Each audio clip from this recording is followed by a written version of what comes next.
menjadi ilmu yang bermanfaat, dapat menjadi ilmu yang bermanfaat untuk kedepannya. Akhir kata, bila ada kurang dan salah dalam acara hari ini, mohon maaf sebesar-besarnya. Wassalamualaikum warahmatullahi wabarakatuh. Waalaikumsalam. Waalaikumsalam warahmatullahi wabarakatuh. Terima kasih kepada Saudara Indrawan Paratama Putra selaku Ketua Himpunan Mahasiswa Teknik Mesin Institut Teknologi Aditama Surabaya. Baik, memasuki acara yang keempat yaitu sambutan dari Ketua Pelaksana kepada Saudara Kamal Abdullah selaku Ketua Pelaksana webinar pada pagi hari ini. Waktu dan tempat kami persilakan. Baik, terima kasih untuk moderator atas waktunya. Assalamualaikum warahmatullahi wabarakatuh. Waalaikumsalam warahmatullahi wabarakatuh. Yang kami hormati Bapak Sukendro Broto Sangsopo, STMT, PhD, selaku Ketua Jurusan Teknik Mesin Institut Teknologi Aditama Surabaya. Yang kami hormati Bapak Sigit Pratam, STMT, selaku pemateri pada webinar pada hari ini, serta seluruh peserta webinar yang berbahagia. Pertama-tama, marilah kita panjatkan puji syukur kehadirat Tuhan Yang Maha Esa yang telah memberikan rahmat dan hidayah-Nya sehingga kita semua dapat hadir dan berkumpul di webinar pada hari ini dalam acara webinar pentingnya kompetisi CED di masa transformasi digital dan dunia industri. Adapun tujuan dari acara ini yaitu untuk mengenalkan CAD atau yang biasa disebut Computer Aided Science di masa transformasi digital dan dunia industri. Dan harapan saya bisa menjadi ilmu yang bermanfaat bagi kita semua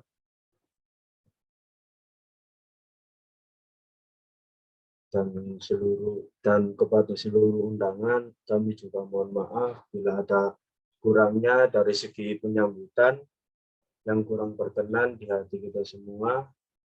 Demikian sambutan dari saya selaku Ketua Panitia Webinar pada pagi hari ini. Bila taufiq wal hidayah. Wassalamualaikum warahmatullahi wabarakatuh. Waalaikumsalam warahmatullahi wabarakatuh. Baik, terima kasih untuk Ketua Pelaksana webinar pagi hari ini. Baiklah, pelajaran selanjutnya yaitu kita memasuki acara inti, yaitu pemaparan materi webinar pentingnya kompetensi CAD di masa transformasi digital dan dunia industri, yang akan disampaikan oleh Bapak Sigit Pratama, STMT. Sebelum acara inti dimulai, sedikit mengenai Bapak Sigit. Kebetulan Bapak Sigit lulusan Teknik Mesin Institut Teknologi Aditama Surabaya pada tahun 2012. Untuk saat ini Bapak Sigit bekerja di PT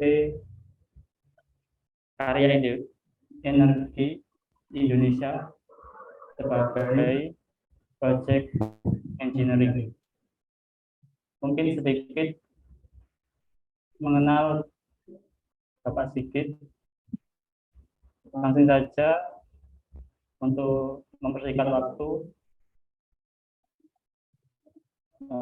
menuju ke acara inti, yaitu webinar pentingnya kompetensi CAD di masa transformasi digital dan dunia industri. yang akan disampaikan oleh Bapak Sigit selaku narasumber webinar.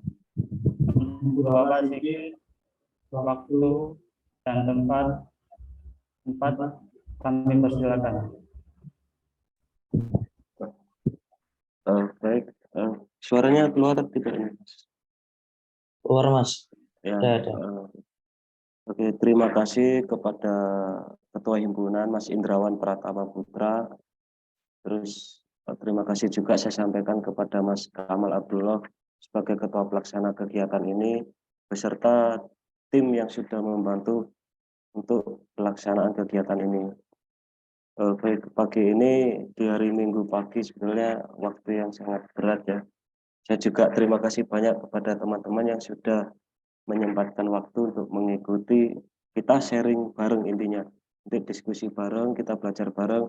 Di sini saya menganggap kita sama, nggak ada senioritas ataupun junioritas.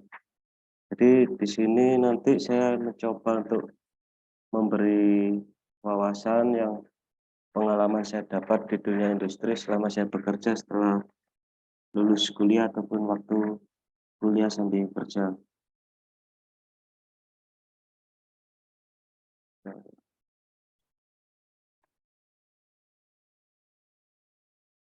Apa sudah muncul itunya, slide? Sudah Mas, sudah. Sudah, Mas.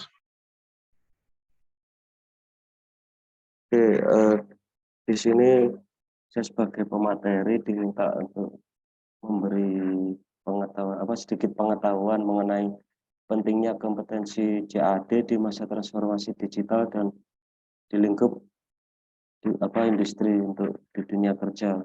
Nah, tadi udah sedikit dikenalkan ya sama moderator siapa.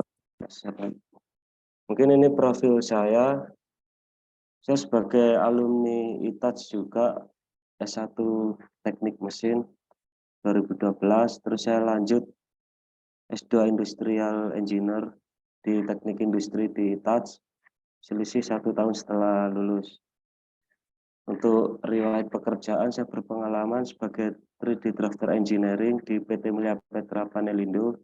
Jadi PT Mulia Petra ini perusahaan yang bergerak di bidang construction, pembuatan mesin-mesin conveyor, silo, boiler, dan saya sebagai 3D drafter. Lalu saya sebagai desain engineering di PT Prima Alloy Steel Universal. Perusahaan tersebut bergerak di bidang produksi massal. Ini beda lagi case-nya dengan construction. Di produksi massal ini saya mendesain produk velg. Jadi perusahaan tersebut produksi velg mobil untuk motif-motif yang ada di luaran Eropa ataupun Amerika. Jadi untuk pembuatan produk-produk ekspor.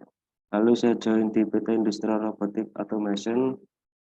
Di perusahaan tersebut bergerak di bidang yang hampir sama seperti Mulia Petra Panelindo. Untuk construction mechanical ataupun electrical, cuman ini ranahnya sudah masuk ke industrial robotik untuk revolusi industri 3.0. Di perusahaan tersebut saya sebagai supply chain management analysis itu menghandle beberapa divisi kayak engineering, IPIC, purchasing untuk proses dari bahan baku pembelian spare part yang dibutuhkan, material yang dibutuhkan untuk produksi, hingga produksi selesai untuk project yang kita handle.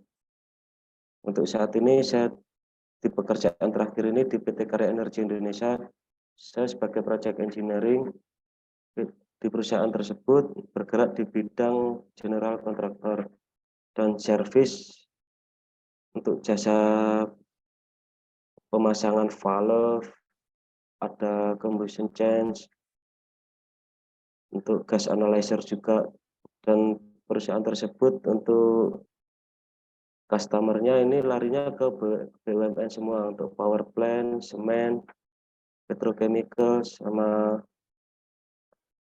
oil and gas. Nah, Mungkin di sini nanti saya akan menjelaskan sedikit mengenai digital transformasi. Bahwasanya kita sudah memasuki era di industri 4.0 untuk revolusi industrinya. Mungkin saya mohon maaf ya, suara agak serak soalnya agak sedikit demam. Iya, Pak. Nah, untuk digital transformasi ini sangat berdampak besar terhadap ini.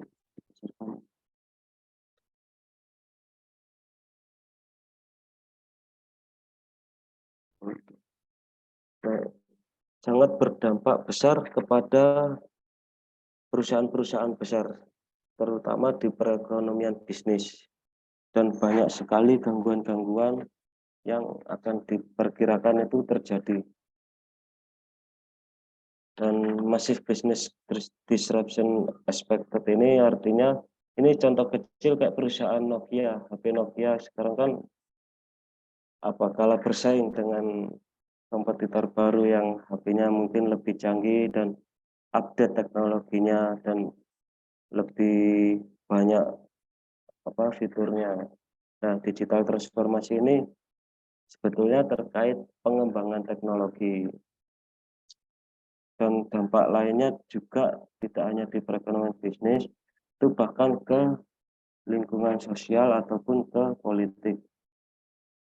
Nah, di Asia Tenggara ini terutama kita yang ada di Indonesia sebetulnya juga mengalami dampak tersebut. Bahkan di negara lain juga banyak yang mengalami.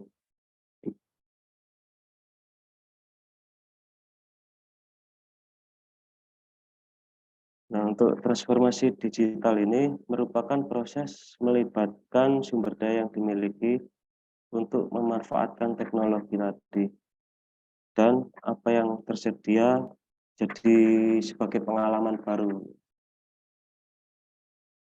Ini kalau cursor saya gerakkan apa muncul di screen-nya itu, Mas? Muncul, Pak. Ya, mungkin saya pakai masih muda. Nah, pengalaman baru ini diperoleh konsumen, mungkin kita sebagai consumable itu banyak sekali. Contohnya kayak diberi kemudahan transaksi, artinya seperti transaksi melalui m-banking ataupun hal yang terkait pembayaran secara elektrikal. Dan belanja pun juga sangat terbantu dengan adanya integrasi teknologi tersebut. Terus komunikasi ini termasuk ya seperti ini, kita bisa sharing melalui aplikasi Zoom meskipun tidak berkumpul dalam satu ruang, dan masih banyak lainnya. Nah, untuk dampak-dampak besarnya ini terjadi disebabkan adanya kemajuan teknologi. Kalau contoh yang pada gambar ini, Internet of Things yang dimaksud ini adalah sebuah perangkat yang digunakan untuk memudahkan sesuatu pekerjaan yang terhubung dengan koneksi internet. Contohnya kayak smart home. Nah, smart home ini seperti TV yang bisa kita kontrol ataupun remote jarak jauh untuk mode on atau off, misalnya seperti itu. Ataupun lainnya lampu, kipas, jadi seperti hal yang gitu. Terus infrastruktur ini termasuk WiFi ataupun kabel FO, fiber optik. Hal ini sering digunakan di industri besar ataupun untuk proses ke mesin-mesin besar yang contohnya kalau di PT Semen Gresik semisal, ini ada proses produksi semen, ada sebuah kiln itu yang bentuk tabung yang diameternya sangat besar dan suhunya sangat panas. Itu tidak memungkinkan untuk operator ambil data di area tersebut karena suhu yang sangat panas. Jadi fiber optik inilah yang kita pakai untuk mengcoding semua data-data tersebut. Lalu smartphone ini juga mungkin sudah banyak sekali HP-HP keluaran terbaru dengan bersaingnya fitur teknologi ataupun spesifikasi yang lebih handal. terjadinya dampak COVID kemarin juga sangat besar kepada bisnis. Artinya semua pekerja banyak yang mengalami work from home ataupun justru yang sebaliknya untuk mengalami layoff itu. Dan remote activity ini ya bekerja jarak jauh. Kita bisa bekerja melalui dimanapun tempat, hanya dikontrol dengan sebuah aplikasi seperti Fiverr itu. Nah, ini ada beberapa tahapan-tahapan untuk 6 tahapan tersebut yang nanti mengenai kepada perusahaan ataupun sebuah industri besar, kecil, dan menengah. Nah, yang tahapan awal ini business as usual, di mana perusahaan belum menerapkan teknologi sama sekali. Mungkin belum bisa mengikuti teknologi tersebut untuk pengembangan teknologi, entah dari segi fasilitasnya yang kurang ataupun belum memadai. Dan untuk tahapan kedua ada present and active, di mana perusahaan atau sebuah organisasi mulai sadar bahwa sebetulnya manfaat transformasi digital ini sangat membantu dalam penerapan hal yang pekerjaan lebih produktif lagi. Untuk tahapan ketiga, formalized, perusahaan mulai terbiasa dengan adanya otomasi, semua serba otomatis. Nah, ini contohnya kayak di perusahaan industri pabrik semisal, kan banyak sekali mesin-mesin yang hanya dipegang oleh satu orang operator. Semisal ada 5 mesin dan dihandle sama satu orang operator, artinya dia hanya tombol start ataupun setting dari program yang sudah decoding ke komputer pada mesin tersebut. Nah, ini contohnya seperti itu. Untuk strategik ini tahapan keempat, semua karyawan mulai ingin mengembangkan diri, harus punya mindset yang sama terhadap teknologi digital, artinya tidak tertinggal adanya update-update teknologi tersebut. Untuk tahapan kelima, converge, pada fase ini perusahaan sudah terdigitalisasi pada keseluruhan aspek. Ini contohnya kayak base data yang ada di perusahaan, dokumen kontrol dan sebagainya, itu sudah terintegrasi by server, disimpan dalam satu server, semua orang bisa mengakses. Nah, untuk tahapan keenam, inovatif and adaptive, perusahaan sudah bertransformasi secara digital, perusahaan mampu bersaing secara cepat dengan perusahaan lain. Ini contoh besarnya, banyak sekali sekarang perusahaan mencari tender melalui internet. Jadi tinggal buka websitenya, di situ banyak sekali berkumpulnya perusahaan dan akhirnya timbul persaingan dalam tender tersebut.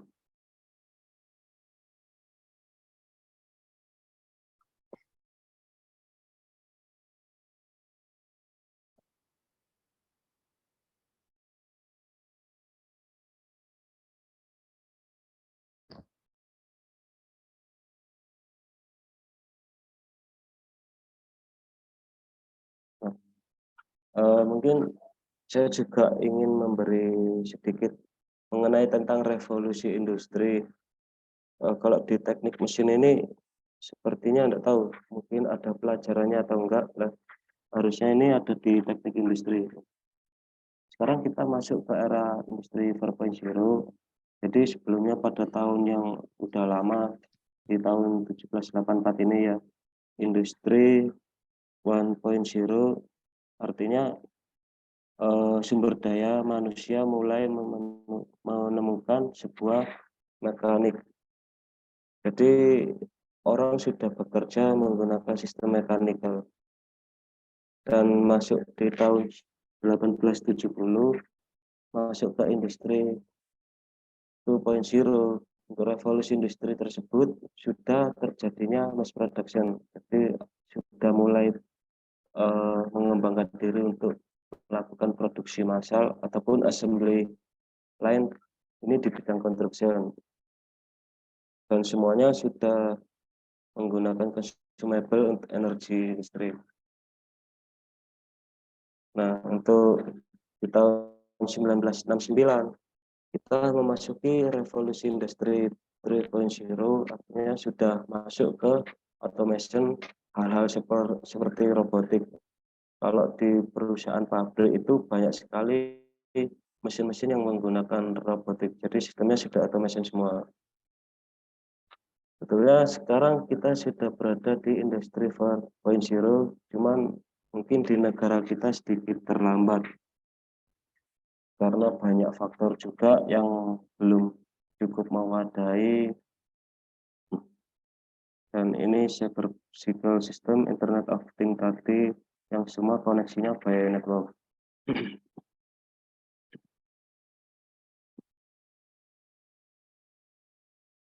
Nah, ini poin-poin enggak muncul. Ini poin-poin ancaman terjadinya revolusi industri 4.0. Akan banyak sekali pekerjaan yang hilang, artinya banyak karyawan yang layoff. Karena semua serba digital, by program, dan apalagi disupport dengan hal-hal yang berupa automation. Kita artinya memiliki perusahaan hanya perlu beberapa orang saja, 2 orang ataupun 3 orang itu bisa menghandle banyak pekerjaan.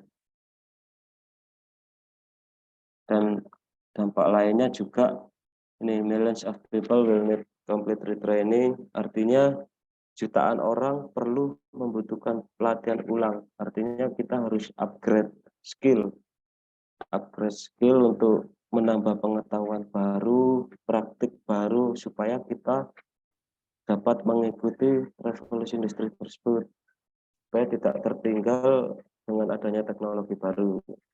Poin ketiga, needed more flexible education on the job training work, lifelong learning and policy change education by the government.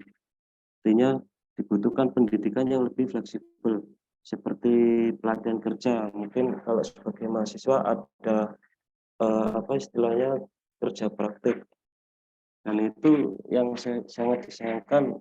Nanti masnya yang mengikuti ini saya harapkan kerja praktek nanti bisa dimaksimalkan dalam waktu yang sangat panjang. Kalau hanya dalam waktu pendek itu sia-sia istilahnya. Dan untuk poin keempat, more flexible digital approach is needed in school and university. Nah, ini diperlukan pendekatan digital yang lebih fleksibel di lingkup kampus. Nah, untuk at the same time, pada saat yang sama, mahasiswa harus diajari ataupun kita harus proaktif untuk lebih bertanya kepada dosen-dosen kalian. Kita harus menggali semua ilmu yang ada di dosen, kita harus belajar kepada mereka. Ataupun untuk di luar kampus bisa belajar dengan orang-orang yang sudah berpengalaman. Nah, ini adanya top 10 skills to be relevant. Pada tahun 2015 ada 10 poin skill yang dibutuhkan untuk kita bisa bekerja secara bagus dan kita bisa lebih produktif lagi.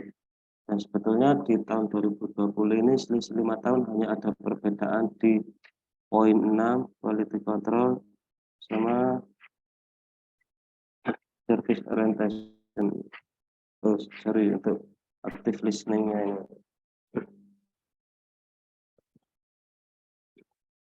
Nah,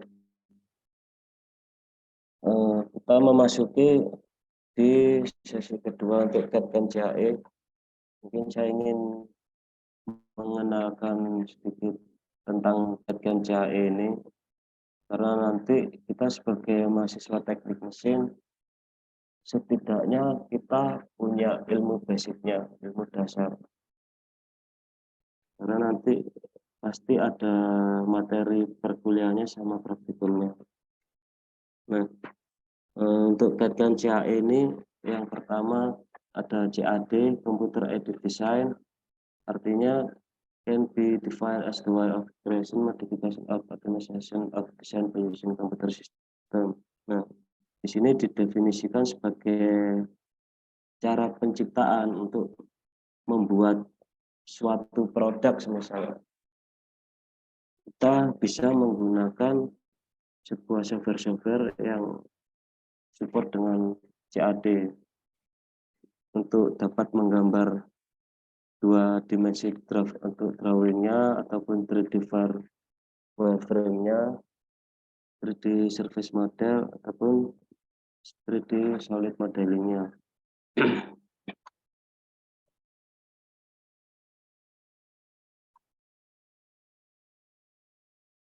Nah, untuk CAD ini sebetulnya langkah awal untuk proses di mana kita sebagai drafter ataupun desain. Nanti banyak sekali yang perusahaan itu membutuhkan orang teknik mesin yang harus bisa menguasai CAD. Karena sekarang saya lihat di Jobstreet juga banyak lowongan pekerjaan yang membutuhkan skill tersebut.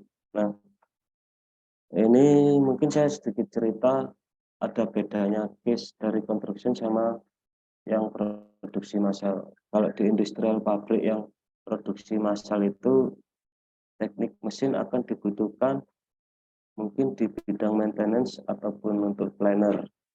Jadi ketika ada mesin-mesin yang mulai lifetime-nya sudah akan habis dan harus ada pembuatan mesin baru, kita sebagai teknik mesin melakukan desain dari awal untuk konsep hingga secara detail untuk perhitungan struktur. Nah, untuk ini desain relate test perform by CAD system. Ada pemodelan geometrik, untuk engineering analisisnya, design review and evaluation, terus penyusunan secara otomatis di draft produk drawing-nya, untuk part classification dan coding material.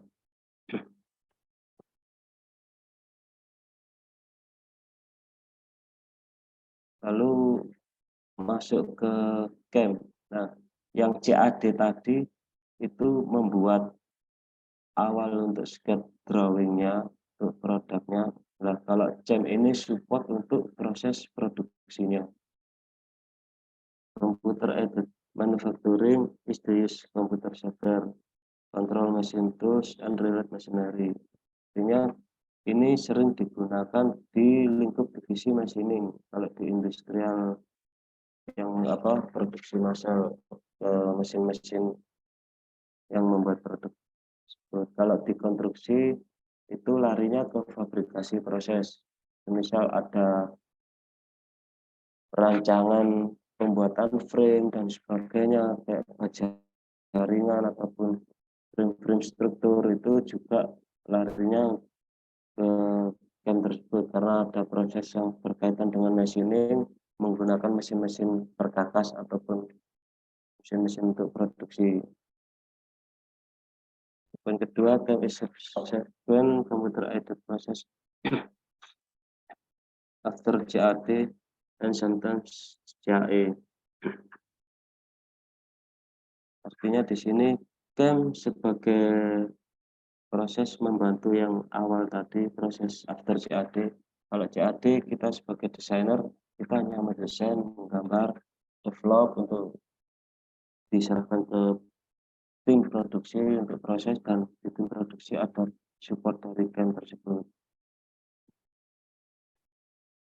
Lalu untuk poin ketiga, ada model yang dihasilkan dalam CAD dan diverifikasi melalui CAE. CAE ini computer aided engineering. Artinya CAE masuk ke ranah simulasi untuk hasil trial, hasil ujinya.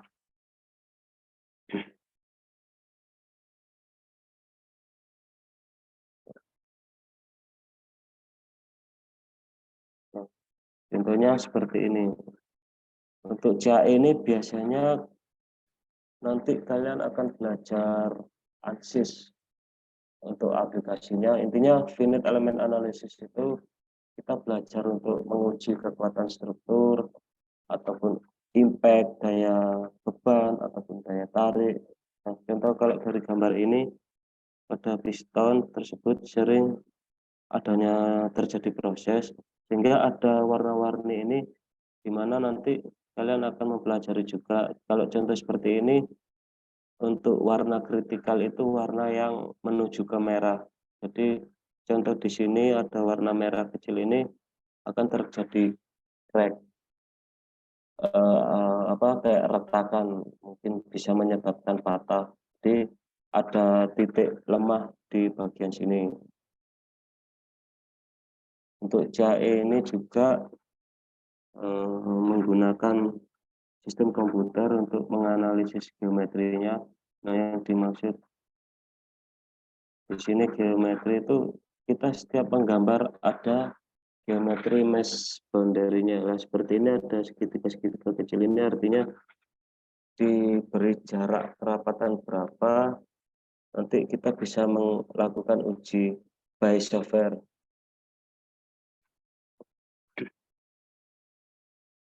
Nah, untuk ini juga allow designer to simulate. Nah, artinya memungkinkan sekali desainer untuk mensimulasikan dan mempelajari bagaimana produk tersebut supaya kita bisa memberi perlakuan terhadap produk tersebut dan bisa menentukan material apa yang digunakan. Allowing for optimization, untuk memungkinkan upaya pengoptimalan. Nah, ini ada finite element metode. Di sini divide model into interconnected element, membagi model menjadi elemen-elemen yang saling berhubungan. Solve continuous field problem, memecahkan masalah bidang kontinu.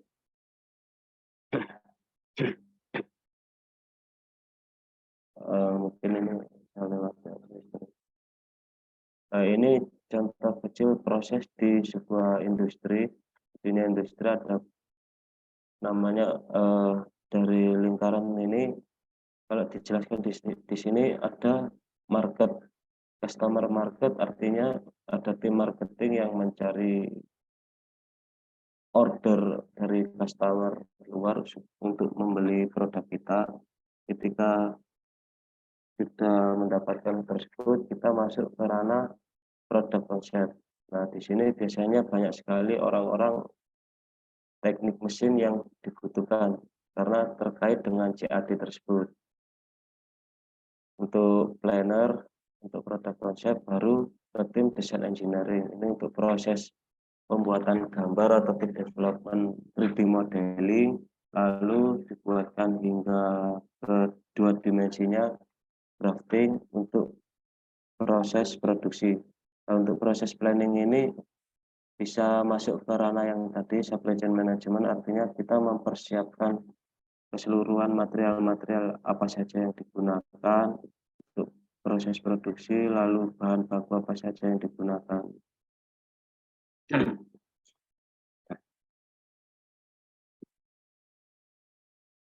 Nah, untuk produksi scheduling ini masuk ke tim PPIC.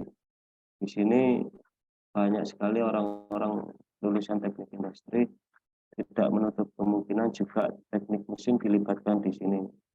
Karena sebetulnya teknik mesin ini adalah orang-orang awal yang berada di lingkup konsep develop itu terkait hal yang desain CAD tadi. Baru masuk ke produksi tadi, produksi ke machining, ada proses mesin-mesin tadi, baru untuk quality control hingga dikirim ke customer.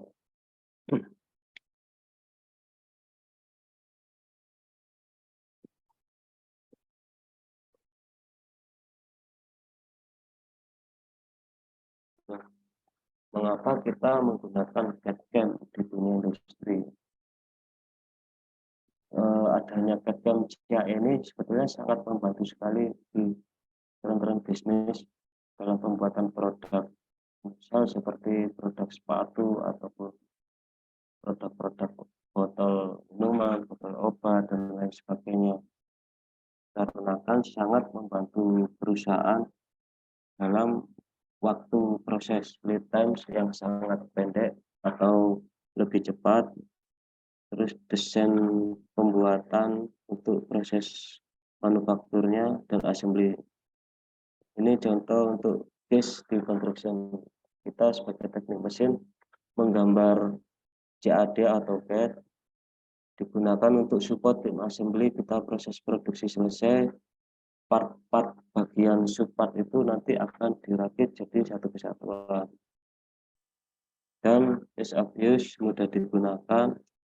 Lalu ada automation machining operation. Nah, ini untuk dokumentasi dan reporting tadi yang dokumen kontrol, implementasi di JIM jadi lebih mudah.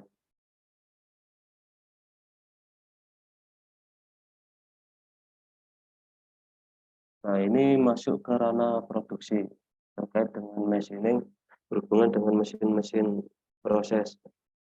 Biasanya kita akan banyak menemui mesin-mesin CNC ataupun nanti yang akan dikonektingkan di sebuah conveyor yang nanti menjadi penghubung ke tempat lain ataupun titik lain. Nah, kalau kita mengenal CNC ini, CNC ini adalah singkatan dari numerical control yang CNC ini tadi. Nah, numerical control is a form programmable. Kontrol numerik adalah bentuk otomasi yang dapat diprogram dimanapun. Untuk kegiatan mechanical dari suatu peralatan yang dikendalikan oleh instruksi atau byte data yang program tadi. Ini terkait dengan digital teknologi, digital transformasi tadi. Untuk poin 3 ini, the set of data instruction which is required to produce part is called as part program. Artinya di sini sebuah data yang dapat menginstruksi kepada sebuah mesin dan dibutuhkan untuk memproduksi sebuah part. Ini. Lalu program translate into appropriate electrical signal. Program diterjemahkan ke dalam sinyal listrik untuk memberi inputan kepada motor hingga terjadinya proses pada mesin tersebut.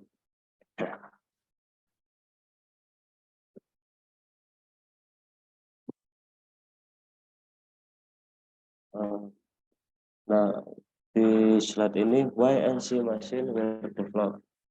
Mengapa mesin CNC lebih berkembang atau arahnya lebih dikembangkan? Karena kalau digital transformation ini, mesin CNC mesin yang teknologinya sekarang lebih canggih. Ada dua aksis, 3 aksis, bahkan sekarang saya pernah menemui 6 aksis, di mana nanti keterlibatan seorang tenaga ahli di situ sangat banyak dibutuhkan, apalagi kalau sebagai mahasiswa teknik mesin dibutuhkan sekali pada pembuatan CAD, terus CAM tadi untuk proses produksinya. Karena keasifnya untuk mencapai fleksibilitas pada manufaktur ataupun pekerjaan yang sangat kompleks dan tidak menutup kemungkinan biaya menjadi lebih murah. Improvement in the accuracy and quality of manufacture part, artinya terjadi peningkatan akurasi.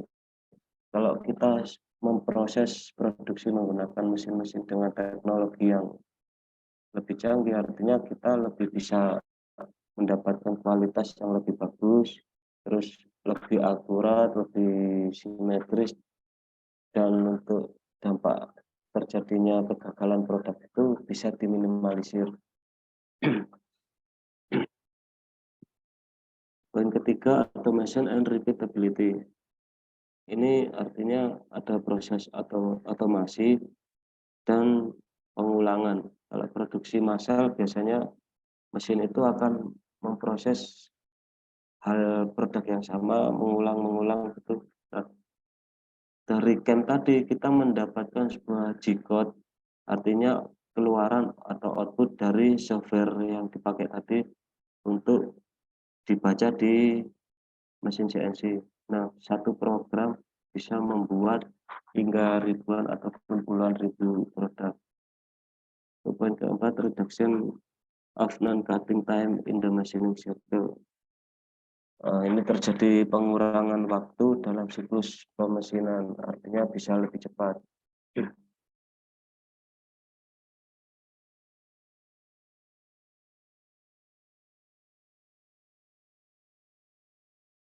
Ini lanjutan yang tadi, NC system consists of three basic, artinya dari CNC sistemnya terdiri dari tiga komponen dasar. Nah, yang dibutuhkan itu ada instruksi sebuah program, terus mesin kontrol ini di mesinnya, nanti yang terkait dengan program yang masuk ke mesin, lalu ke proses equipment. Ketika proses nanti membutuhkan peralatan apa saja di mesin-mesinnya.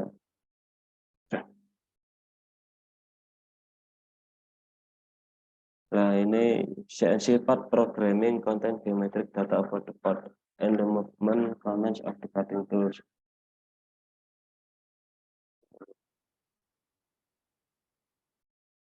Program dari CNC ini berisi dari data-data geometris ataupun data-data dari drawing CAM tadi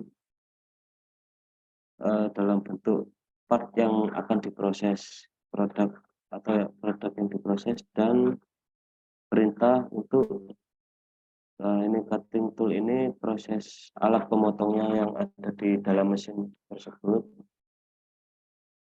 dengan mengikuti bentuk benda kerja yang akan diproses.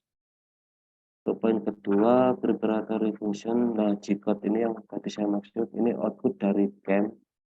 Jadi nanti harusnya ada materi proses manufaktur, kalau nggak salah nanti ada praktikum CNC, itu nanti kalian menggambar di master CAM dan mendapat outputnya, nanti G-code ini akan diproses ke mesin CNC tersebut. Nah, ini termasuk digital transformasinya tadi. Kalau di dunia industri juga sangat banyak proses machining menggunakan mesin CNC karena lebih akurat. Dan fungsi-fungsi lain, ini harusnya M-code. M-code ini kalau G-code untuk fungsi persiapan gerakan alat akan proses. Kalau yang ini kepada mesinnya, mesin fungsi, misal mesin disuruh stop ataupun disuruh aktif jalan motornya, ataupun ada proses pendinginan on off fungsi ini, dan fitur clamping di jignya.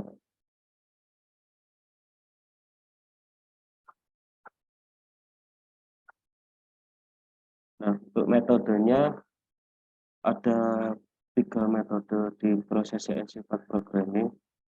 Ini ada manual part program, pemrograman secara manual ataupun di bagian part yang akan diproses manual.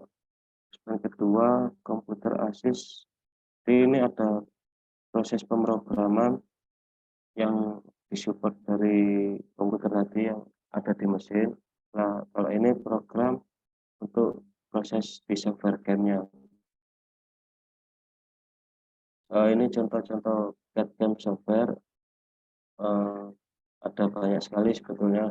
Kalau saya yang sering pakai ini Graphic NX ini, Siemens dari Jerman.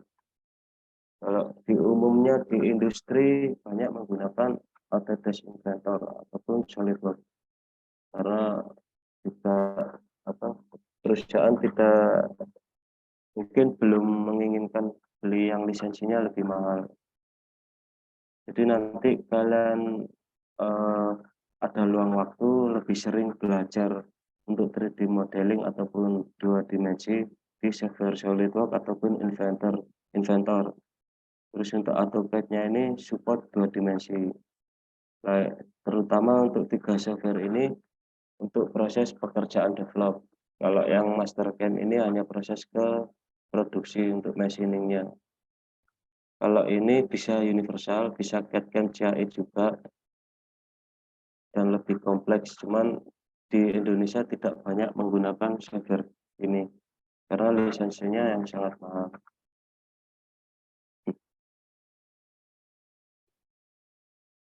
Nah, untuk pengaplikasian CAD/CAM ini digunakan untuk engineering dan machining proses bikinan ataupun engineer. Biasanya kalau di arsitek juga menggunakan AutoCAD, di lingkungan juga menggunakan AutoCAD untuk proses buildingnya, sipil, mechanical, electrical juga membuat wiring diagram menggunakan AutoCAD. Sebenarnya kita satu kesatuan yang bergerak di bidang masing-masing juga menggunakan software yang sama.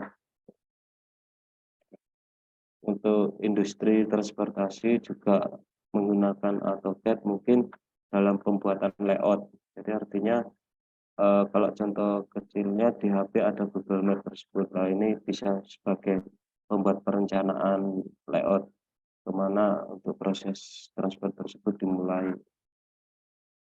Nah, untuk plastik dan packaging ini juga sama menggunakan CAD/CAM. Artinya ada proses develop 3D modeling untuk membuat packaging atau wadah-wadah, contohnya kayak yang ada di supermarket gitu. Untuk footwear, consumer product, ini terkait dengan hal-hal consumable yang kita pakai sehari-hari. Untuk ada reverse engineering juga dan rapid prototype. Mungkin cukup itu yang bisa saya bagi. Bisa saya kembalikan ke tim panitia untuk sesi berikutnya yang tanya jawab. Baik, terima kasih kepada Bapak Sigit Pratama yang telah memaparkan materi webinar pada pagi hari ini. Pemaparan materi tersebut tentunya dapat bermanfaat bagi kita semua untuk lebih dekat mengenal pentingnya kompetensi CAD di masa transformasi digital dan dunia industri. Baik, untuk acara selanjutnya, yaitu kita memasuki sesi tanya-jawab. Kami akan menampung 2 pertanyaan terlebih dahulu, lalu kita jawab. Setelah itu bisa mengajukan pertanyaan lagi sebanyak 2 pertanyaan.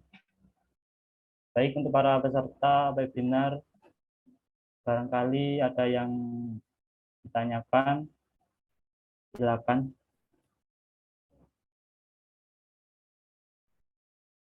Untuk pertanyaan bisa lewat open suara atau via kolom chat.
Baik, untuk para peserta webinar pada pagi hari ini, bila mana ada yang masih dibingungkan atau yang ingin ditanyakan, silakan ditanyakan kepada Bapak Sigit selaku pemateri webinar pada pagi hari ini.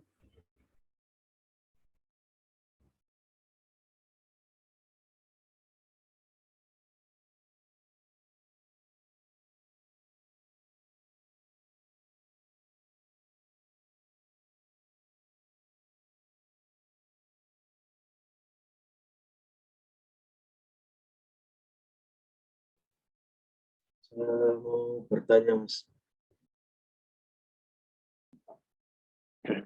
Ya, ya, silakan. Baik, untuk Mas Kamal, dimohon untuk memperkenalkan diri terlebih dahulu. Kenalkan, nama saya Jamul Abdullah dari Institut Teknologi Adhitama Surabaya.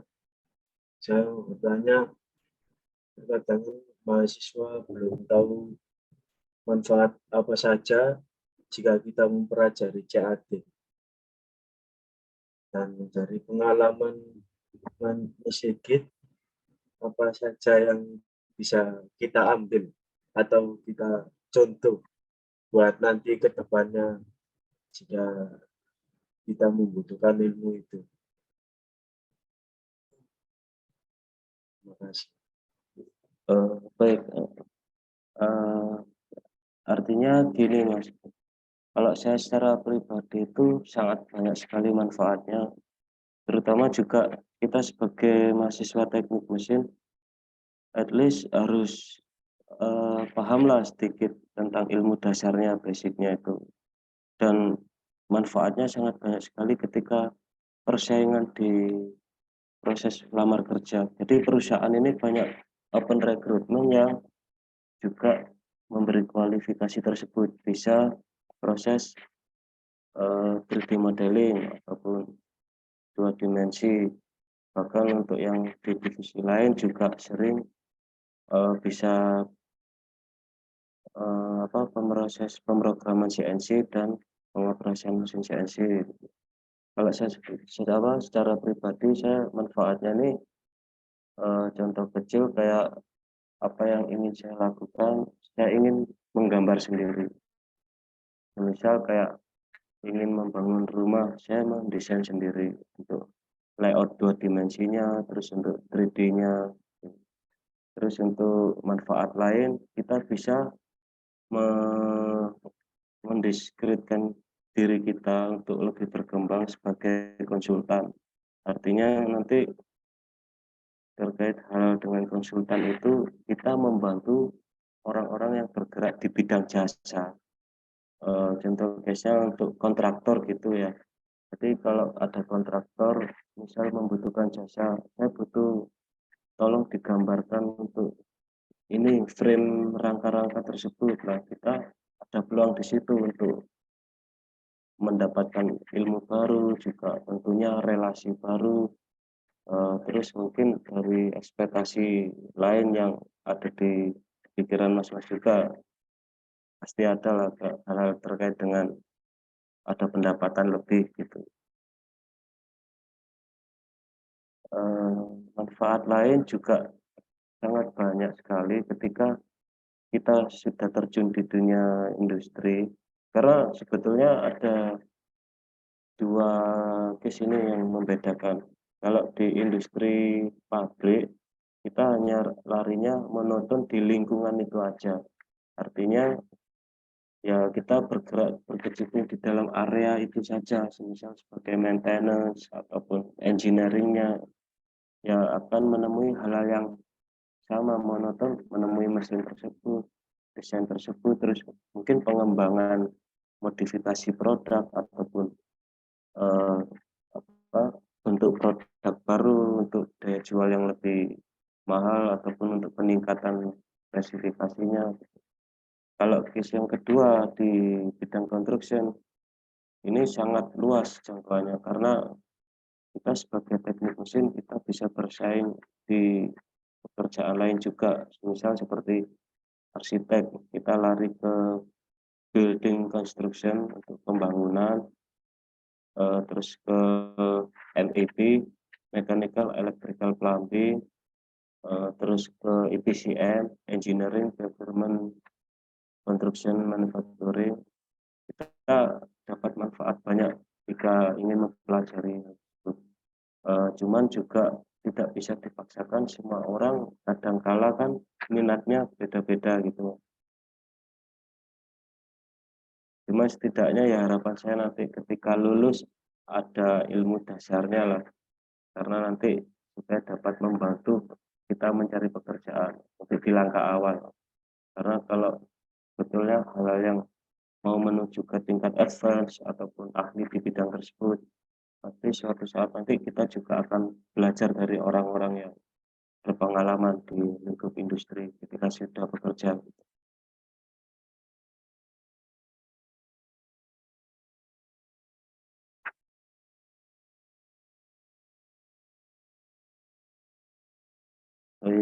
Itu aja sih Mas.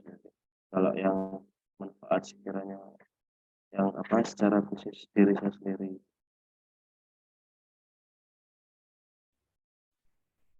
Baik, terima kasih kepada Bapak Sigit atas jawabannya, dan terima kasih kepada Mas Kamal Abdullah yang telah memberikan pertanyaan. Kepada para peserta webinar, jika ingin tanyakan, silakan.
Untuk para peserta yang ingin bertanya, bisa melalui via chat atau via pensuara.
Ada pertanyaan ini ya dari Mas. Baik Pak, ini ada yang bertanya atas nama Muhammad Armansyah Sutomo. Permisi, izin bertanya, apa keuntungan penggunaan teknologi CAD dalam dunia industri?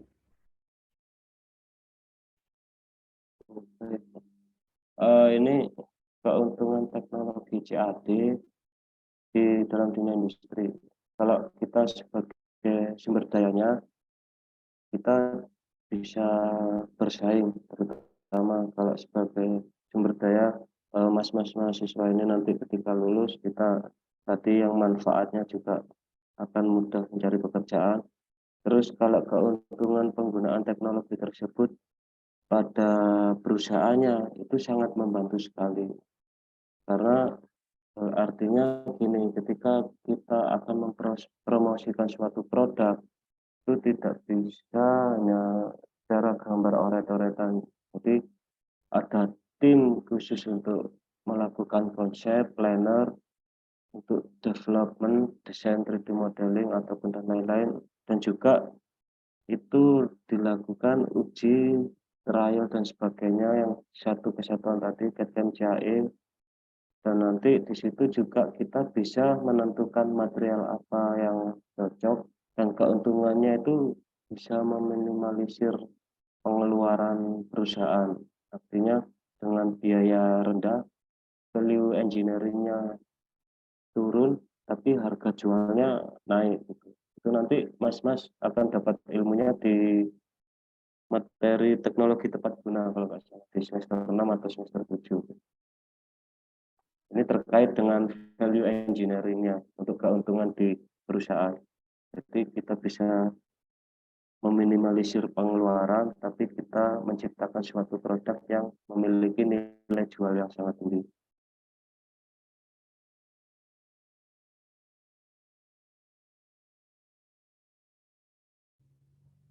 Baik, terima kasih kepada Bapak Sigit telah menjawab pertanyaan dari saudara Muhammad Ahmad Ramansa Sutomo.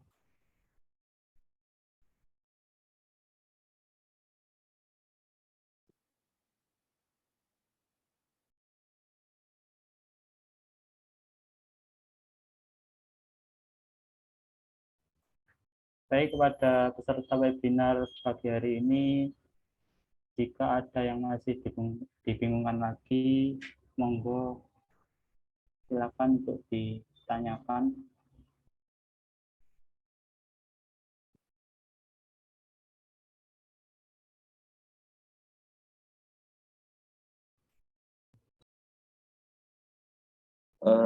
Izin masuk mas, saya kirim pesan di chat Zoom-nya.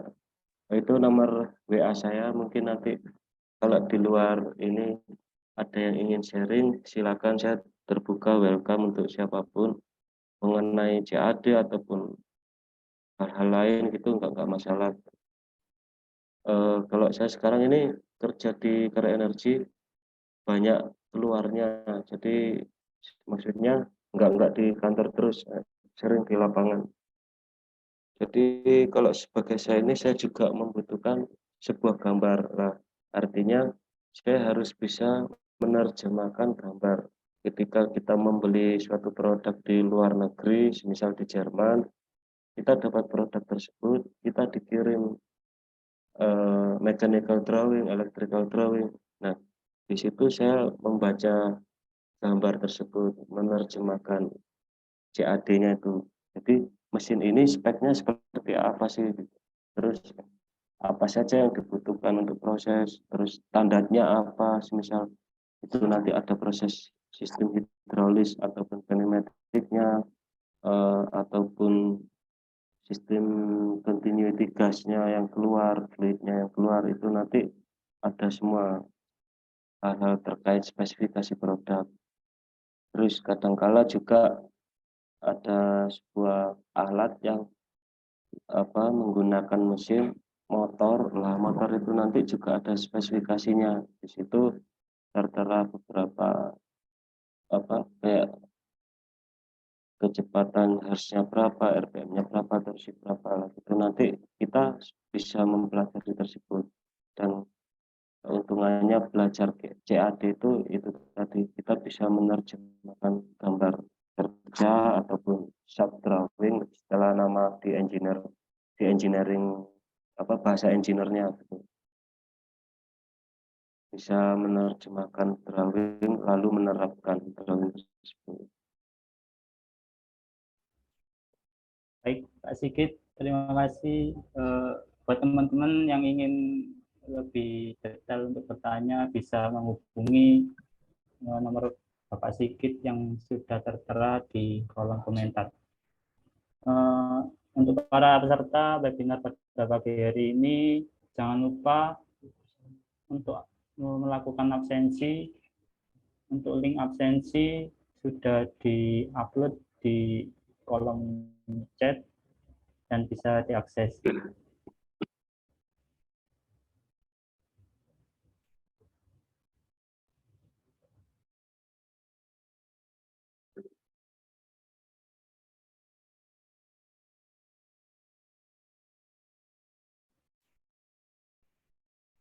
Baik, untuk para peserta webinar, jika ada yang ingin ditanyakan lagi, monggo.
Baik, Bapak Sigit, ini ada pertanyaan lagi dari saudara Muhammad Taufikur Rahman. Pertanyaannya yaitu, apakah saat rekrutmen perusahaan di industri manufaktur menguasai skill CAD, apakah hal yang wajib bagi calon pekerja? Baik, terima kasih Mas Taufikur. Artinya gini, semisal nanti semua mas-mas ini lulus, ingin kerja di mana, arahnya kemana, targetnya kemana, itu tergantung dari perusahaan membutuhkan sebagai apa. Jadi enggak semua perusahaan harus menguasai skill CAD secara penuh. Contohnya gini, misal nanti dari mas-mas ini ada yang ingin kerja di bidang oil and gas ataupun ke power plant. Nah, nanti tentunya juga pasti muncul kualifikasi penguasaan AutoCAD ataupun Autodesk Inventor. Kebanyakan sih itu. Kalau nggak Autodesk Inventor, biasanya SolidWorks yang umum digunakan di Indonesia. Sebetulnya kalau dibilang wajib atau enggak itu nanti tergantung dari masing-masing diri. Artinya ada kesesuaian minat dan bakatnya itu. Ada keinginan untuk mempelajari itu, minat ke arah sana, karena enggak semua orang itu bisa diperlakukan untuk itu. Saya dulu pernah mengalami sendiri, ada orang yang minta diajarkan menggambar AutoCAD. Baru diajari 5 menit, dia udah nggak mau lanjut gitu. Jadi artinya memang nggak ada minat ke sana. Jadi nanti ya mungkin sebagai tambahan wawasan, tambahan ilmu, enggak ada masalahnya gitu, Mas. Kalau bisa menguasai hal tersebut juga menjadi nilai plus bagi diri sendiri gitu.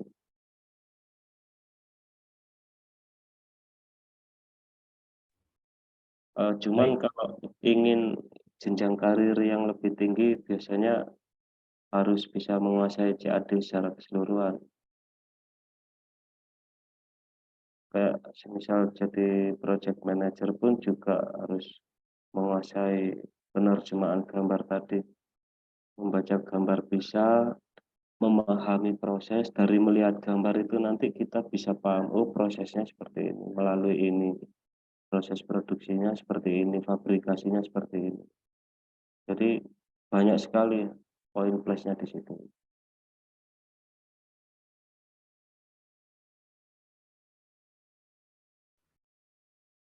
Baik, terima kasih kepada Bapak Sigit yang telah menjawab pertanyaan dari saudara Muhammad Taufikur.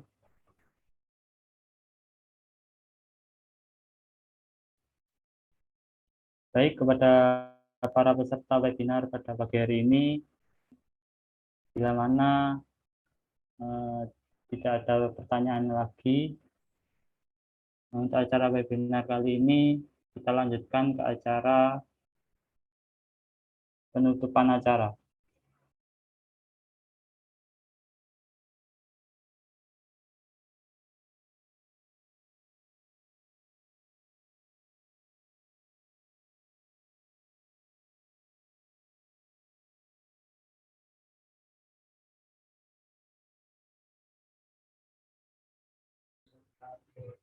Baik, para peserta webinar, tidak terasa kita sudah di penghujung acara webinar pada pagi hari ini.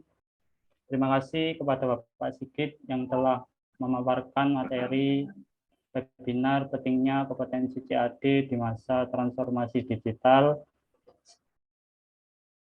Semoga ilmu yang telah dipaparkan dapat bermanfaat bagi kita semua. Dan terima kasih kepada seluruh peserta webinar yang turut andil dari awal sampai akhir. Sebelum mengakhiri acara webinar pada hari ini, kita melakukan sesi foto bersama terlebih dahulu. Dimohon kepada seluruh peserta webinar untuk mengaktifkan kamera.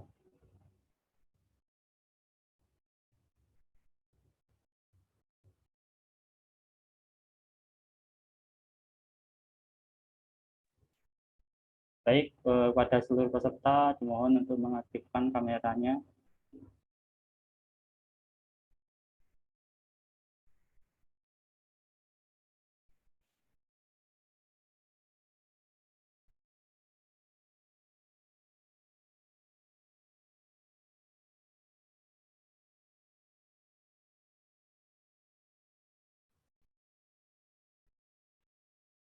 Oke, 1, 2, 3.